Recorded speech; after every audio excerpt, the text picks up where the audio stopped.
Sumali ang ilang kabataang Ilonggo sa isang international football clinic sa Iloilo.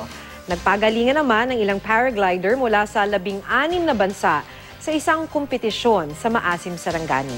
Makibalita tayo kay Jennifer Muñesa. Paragliding capital of the Philippines. Ito ngayon ang bansag sa Sarangani Province matapos matagumpay na idinaos ang Paragliding Accuracy World Cup kahapon sa bayan ng Maasim. Nagtagisan ng 7 paragliders mula sa 16 na bansa.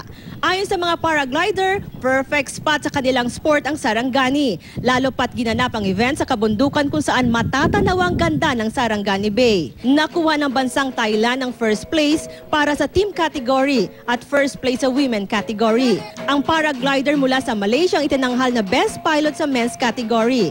Natapos ang Paragliding Accuracy World Cup sa isang Magindanaoan tribe celebration. Sa Malaysia, nakatakdang idaos ang 2016 Paragliding Accuracy World Cup. Ginanap naman sa Iloilo ang Singa Cup Football Experience. Isa itong football clinic na inorganisa ng Pag-asa Football Club at Singa Cup organizers. Sumali sa event ang mga Ilonggong kabataan na nakitaan naman ang galing sa football.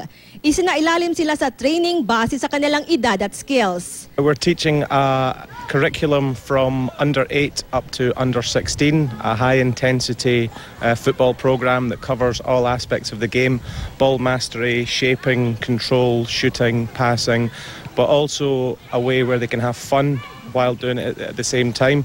So it has different varying levels. Ayon pa kay Harcos na isang coach ng European Football Federation, natutuwa siya sa dami ng mga kabataang Pinoy na may potensyal sa paglalaro ng football.